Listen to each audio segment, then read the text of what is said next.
पुरुषोत्तम मास महात्म अध्याय 4। श्री नारायण बोले, हे नारद, भगवान पुरुषोत्तम के आगे जो शुभ वचन अधिमास ने कहे वह लोगों के कल्याण की इच्छा से हम कहते हैं, सुनो।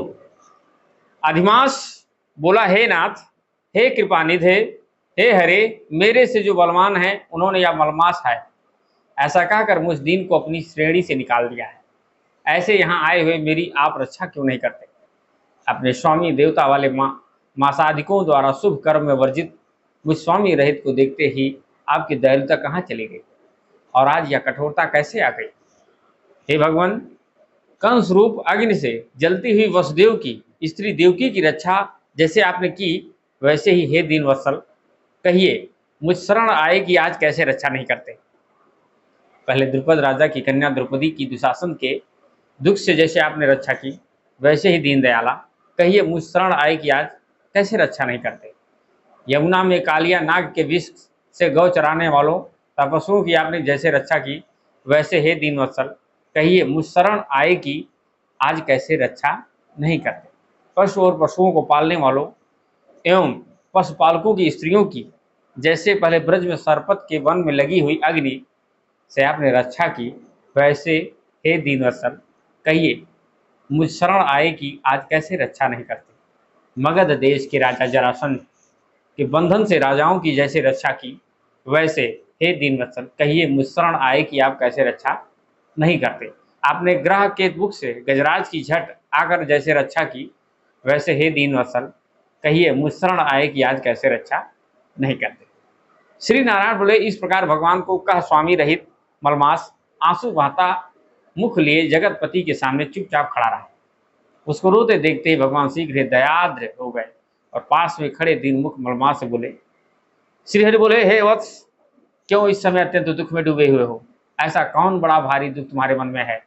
दुख में डूबते हुए तुझको हम बचाएंगे, तुम शोक मत करो। मेरी शरण में आया फिर शोक करने के योग्य नहीं रहता है। यहाँ आकर महादुखी नीच भी शोक नहीं करता, इसलिए तुम यहाँ आकर शोक में मन को दबाए हुए हो। जहाँ आने से न शोक होता है, न कभी बुढ़ौती आती है, न मृत्यु का भय रहता है, किंतु नित्य आनंद रहा करता है। इस प्रकार के वैकुंठ में आकर तुम कैसे दुखित हो? तुमको यहाँ पर दुखित देखकर वैकुंठवासी बड़े विस्मय को प्राप्त हो रहे हैं। हे वत्स, तुम कहो इस समय तुम मरने की क्यों इच्छा करते हो? श्री नारायण बोले, इस प्रकार भगवान के वाक्य सुनकर बोझ लिए हुए आदमी जैसे बोझा रखकर श्वास पर श्वास लेता है, इसी प्रकार स्वाच्छोवास लेकर अधिमास मधुसूदन से बोला। अधिमास बोला, हे भगवान, आप सर्वव्यापी हैं, आपसे अज्ञात कुछ नहीं है। आकाश की तरह आप विश्व में व्याप्त होकर बैठे हैं। चर अचर में व्याप्त विष्णु आप सबके साक्षी हैं, विश्व भर को देखते हैं। विषय की सानिधि ने भी विकार शून्य आप में शास्त्र मर्यादा के अनुसार सब भूत स्थित है। हे जगन्नाथ, आपके बिना कुछ भी नहीं है।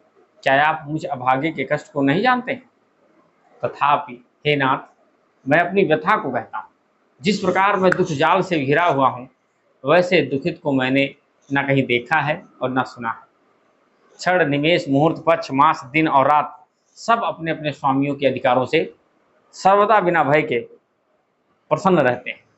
मेरा ना कुछ नाम है, ना मेरा कोई अधिपति है और ना कोई मुझको आश्रय है। अतः क्षणाधिक समस्त स्वामी वाले देवों ने शुभ कार्य से मेरा निरादर किया है।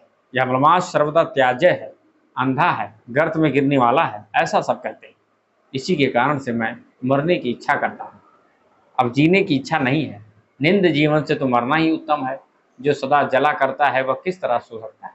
हे महाराज, इससे अधिक मुझको और कुछ कहना नहीं है। वेदों में आपकी इस तरह प्रसिद्धि है कि पुरुषोत्तम आप परोपकार प्रिय हैं और दूसरों के दुख को सहन नहीं करते हैं। अब आप अपना धर्म समझकर जैसी इच्छा हो वैसा करें। आप प्रभु और महान हैं। आपके सामने मुझ जैसे पामर को घड़ी घड़ी कुछ कहते रहना उचित नहीं। मैं मरूंगा, मैं मरूंगा, मैं अब नहीं जीऊंगा, ऐसा पुनः पुनः कहकर वह अधिमास, हे ब्रह्मा के पुत्र, चुप हो गया और एकाएक श्री विष्णु के निकट गिर गया। तब इस प्रकार गिरते हुए मलमास को देव भगवान की सभा के लोग बड़े विस्मय प्राप्त हुए। श्री नारायण बोले, इस प्रकार कहकर चुप हुए अधिमास के प्रति बहुत कृपा भार से अवसन्न हुए श्री कृष्ण मेघ के समान गंभीर वाणी से चंद्रमा की किरणों की तरह उसे शांत करते हुए बोले। सूत जी बोले, हे विप्रो, वेद रूप रिद्धि के आश्रित नारायण का पापों के समूह रूप समुद्र को शोषण करने वाला बड़वा नल अग्नि से समान वचन सुनकर प्रसन्न हुए नारद मुनि पुनः आज पुरुष के वचनों को सुनने की इच्छा से बोले। इस प्रकार मलमास का पुरुषोत्तम मास का चौथा अध्याय समाप्त होता है। जय जय श्री। आपको अच्छा लगे तो लाइक शेयर सब्सक्राइब के साथ साथ हमारे पेज को भी फॉलो कर लीजिएगा। प्रेम से बोलो श्री विष्णुवे नमः।